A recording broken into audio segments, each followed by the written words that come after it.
Hey guys, this is your host Nitin Binhani and a very warm welcome to my startup podcast channel Desire Audio, where we share real stories with real learnings. Now, Latin America's startup ecosystem has truly arrived in 2021. As we speak, it boasts of over 22 unicorn startups, while the VC funding in Latin America has more than doubled to a record $4.6 billion in 2019 alone. And the top global funds like SoftBank, QRD, Sequoia, and Anderson Horowitz have already doubled their funding in this region for 2021. So, my guest today is Hernan Fernandez, who happens to be the co-founder and managing partner of Angel Ventures in Mexico. It happens to be one of the first professionally managed angel investor network with over 17 investments across Latin America. And in this podcast, Hernan will talk about some of the key challenges as well as the future for Latin America's startup ecosystem and how his venture Angel Ventures is really enabling these startups, while he will also share two or three success stories of the startups that were accelerated or invested by him. So let's welcome today's special guest. Hey Anand, welcome to Desire Audio and thank you for talking to us. Nitin, thank you very much for inviting me today to your podcast. I'm very, very happy to address your audience, and greetings from Mexico. So could you start with a brief insight on the Latin America startup ecosystem? So Latin America, I would still consider it to be a nascent ecosystem. It has grown significantly from when we started back in 2008 as the first angel investor network in Mexico, with only a handful of players in bigger countries like Mexico, Argentina, or Brazil. Fast forward to today, and I would say that every single country in LATAM has at least a VC fund or has seen some VC activities. I would say that Latin America, it's a big market, 650 million people throughout the region, and it's separated in larger markets. So on the one hand, you have Brazil, and then in terms of size and economy, and then you will have Mexico, and then countries like Colombia, Peru, Argentina, Chile, and many others. I would say the two most mature venture capital ecosystems in that sense might be Brazil and Mexico. I guess that there's a big relation to that in terms of the size of the economies and how they are behaving. And the 2019 was a big year for us because we saw $4.6 billion invested into the region. So definitely that's a milestone. I would say that we don't have full numbers for 2020, but the numbers should be kind of like around that milestone. So, we're seeing like record rounds being funded into local startups. I would say that the lion's share of that goes to Brazil, with huge companies like Nubank that just recently announced a $25 billion valuation out of a $400 million investment. So making it the most valuable neobank in the world. And certainly, there's other, companies throughout the region that have been, reaching unicorn status. So I would say, again, Brazil leads the way because of the size of the economy, but you will have, other countries like Colombia, like Chile, Mexico for sure, and even smaller countries like Uruguay are starting to have their own unicorns. So the real challenge has been, how to really become a regional player. And in that sense, again, Brazil, it's a big market by itself, but we have not seen that companies travel well between Brazil to the rest of Spanish-speaking Latin America. Bear in mind that Brazil obviously speaks Portuguese, and then the other countries mostly speak Spanish. So I would say that we're seeing kind of like the formation of two blocks, with Brazil, of course, and the other one, we will see Mexico, Colombia, Chile, Peru, Argentina, and the first four countries that I mentioned form the Pacific Alliance bloc. And that's actually the region that we are currently investing on. Great. So what has been the challenges so far and what the future holds for the Latin America startup ecosystem in 2021 and beyond? So COVID, as you can imagine, has been very disruptive of this industry, but at the same time, I would dare to say that with tech positions and, some of the companies that currently venture capital is backing have been positively affected by current pandemic. So you can imagine last mile delivery, e-commerce, education tech, and things like that are actually seeing a huge uptick in our markets. And I would say that our current portfolio in that sense is doing well. And I think that applies also to many of our colleagues. And I think it's logical in the sense that, startups have faced adversity since day one, and they know better how to adapt, and they can certainly, use technology in their favor to reach a larger audience. So I would say that, the main challenge was in the very early months where we didn't knew, the full impact of COVID, and many, investment rounds were postponed or canceled. Some companies that might have been raising money at that point in time definitely see, some investors withdraw from that offer, etc., which was very unfortunate for sure. But I think that things started to normalize like after 2 or 3 months. And again, certainly many startups had to kind of like pivot towards things that were not closed during the pandemic. So, for example, we have a pretty big company in Mexico called Urban, which is very similar to India in shuttle, right? So it's transportation, point-to-point transportation, mostly intra-city, but we're now also doing intercity from different cities. And, in a shutdown, obviously, passengers were forbidden and there was like no workplaces to go around. So we were stuck at some point with more than 300 vans in Mexico City with the drivers and everything and not being able to use them. So obviously, we did a small shift to deal with mostly with cargo. So working with the likes of Amazon or Mercado Libre to deliver many of these goods and services to, keep on providing time for our drivers and use of vans. So we saw like a lot of these hacks done by different companies. And, now that we can talk about the COVID impact in past sense or current sense, but we have some hindsight. I would say that one thing that was very interesting is that we didn't see like a very steep or big hit in terms of the fundamentals of any business, but we did see what we call, September is the new February. In a sense that, it was like a delay of 6 months. It took us, many of these companies, it took them like 6 months to get back to where they were in February. But again, I think that most of these companies did well and are doing quite well in this post-pandemic era as well. Awesome. So what would you advise to those entrepreneurs who are still at the ideation stage? Entrepreneurs never have it easy, so that's a constant, right? So in terms of what would I advise to entrepreneurs still at an idea stage is, first of all, obviously you have to incorporate whatever you feel it's going to be the new normal, right? And I think there's going to be tremendous opportunities. So it's very hard right now to understand, the long-term implications to industries like travel or office space or many of these other things, right? And I see a lot of, of companies doing a little bit of futurology and just like claiming that nobody will ever travel again or that nobody will be back to their offices. And obviously I don't feel like that. And I think that there's going to be some compromise or it's probably going to take a little bit longer than expected. But, we're human beings, we're social beings, we like traveling, and I'm sure that we'll see like a revised version of an office, right? But that being said, I do think that this was a very interesting opportunity to understand how some of these behaviors, took a lot of time, particularly in cities like the ones that we have in Mexico or in India. And, that technology has really helped. A very clear example of this is telemedicine, right?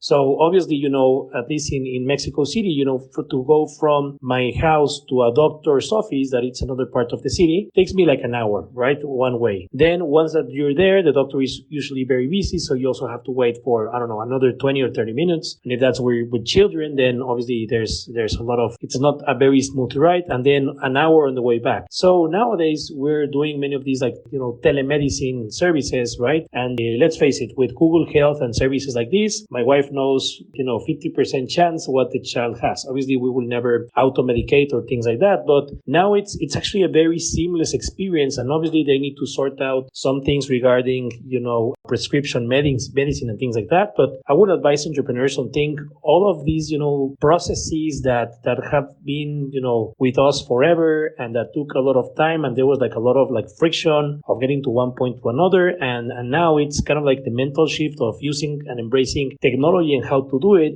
I feel are going to be very powerful, right? Education tech is certainly another area. Obviously, I think that students miss, school classmates or whatever. We're seeing that there's a lot of opportunity and growth in many of these telecommute or teleservices and education tech services. So I think those are kind of like low-hanging fruit. The future of work is also, growing fast, right? You've seen how Silicon Valley right now is losing a lot of their inhabitants to places like Austin, Texas, or whatever. So what's to stop them from going back to India or to come to Mexico or to different places? So again, I think that there's a lot of very interesting things that are still happening because of how COVID is evolving. Nobody has, a crystal ball to understand where we will be, but I'm sure good entrepreneurs will start looking into different variations and start making their own assessments and find amazing startup ideas.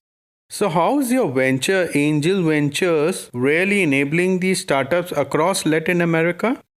So Angel Ventures started as the first angel investor network in Mexico back in 2008. So we, at the beginning, we were mostly a matchmaking service between, good entrepreneurs, good ideas, and people who had capital. I recall meeting the founders of Mumbai Angels back in many events in the US, etc. And we share a lot of notes because I would say that India and Mexico are very much alike in that sense. Whereas in the US or Europe, 80% of angel investors have been successful entrepreneurs. In our countries, there's a lot of money being concentrated in older families and real estate and many older industries that have struggled to get some of that money into entrepreneurs or technology, right? But obviously that is changing. And in that sense, we, in 2013, we were able to raise our first fund. So we had 57 investors at that time in a small fund of 20 million US. But we did a lot of investments that, we at that point in time, we felt comfortable doing and that were still very early on in terms of industries like fintech, for example. So we did some of the best known fintech companies in Mexico like Clip and Quesky. And now in 2018, we launched the Pacific Alliance Fund. So we grew in terms of footprint. So now we're also investing in Colombia, Chile, and Peru. So these 4 countries combined form the Pacific Alliance, it's massive. It's 230 million people. It's a $2.3 billion economy. And these countries know how to do business among them very well. So it's fairly easy and common for a company in Chile to come over to Colombia or from Colombia go to Mexico and vice versa. So we think that's a very strong pattern. And we're seeing companies like Rappi or Corner Shop, which are now unicorns to follow these trends. So that's very exciting.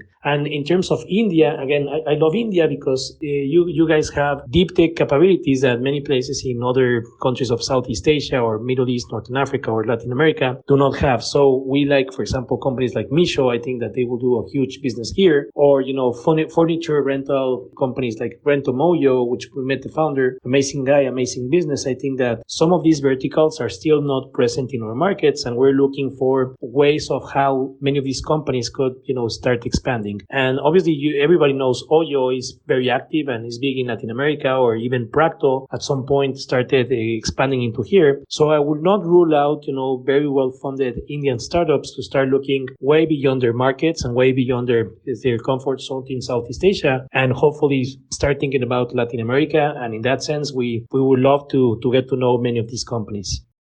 Great. Finally, can you share some of the success stories of startups which were accelerated or invested by you?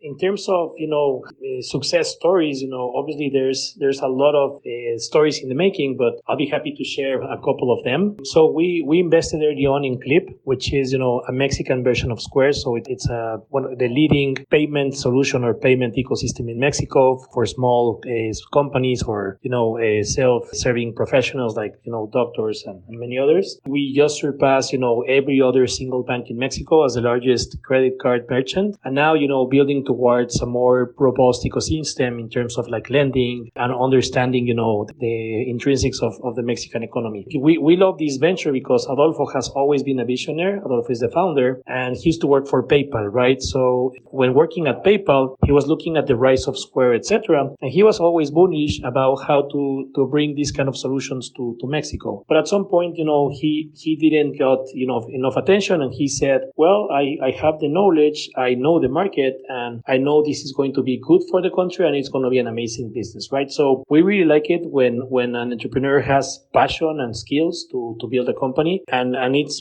basically entrepreneurs that fall in love in a problem and, just think every single day, every single night about the problem that they're trying to solve. We see that these people that are obsessed with these kind of solutions that they can bring to the table are the most successful. And the other one that we also invested is called Quesky. It's the largest online lender in Mexico. We we have given over 400 million US in loans to over 800,000 people. So it's probably that's small in Indian standards, but for Mexico that's big. And again, also Adalberto, which is also an amazing founder, has been very data driven to try to see how the users will react, right? So at some point he will only give money to women between the ages of 18 and 25 and learn from that cohort. And then at some other point he will only lend money to people who had children, right? So learn from that cohort. And he was just building on these data sets from small loans. And right now it's an algorithm that it's among the best in class that we have seen,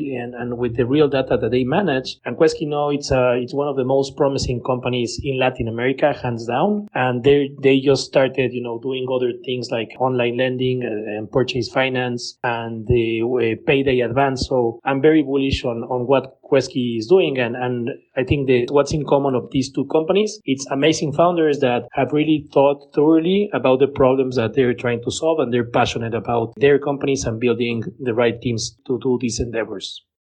So how can the founders connect with you? Visit our website at www.angelventures.vc. You can check out more portfolio companies. We do have an office in Peru, in Colombia, in Chile, and in Mexico. And for anyone of your audience that is looking to understand better Latin America, co-invest, come over here and explore the market. We'll be more than happy to guide them through the ground. So with this, we have reached at the end of this podcast. Anand, thank you so much for sharing valuable insights, and we wish great future endeavor for Angel Ventures in Mexico. Nathan, it's been great addressing your audience, super excited. And again, you can follow us on LinkedIn at Angel Ventures Mexico, or in Twitter, AVM, B as in Victor, then -MEX. And more than happy to engage with any of your audience, and hopefully, start connecting the dots and see more Indian entrepreneurs venture into Latin America and vice versa. Are you a founder of an early-stage startup and looking to raise funding? Get your startup investor ready before even you start pitching to your prospective investors. For know-how, please visit www.jazaro.in. That is www.jasaro.in. Lastly, I want to thank all the listeners who took their valuable time to listen to this podcast. Keep rocking, be safe, and don't forget to share.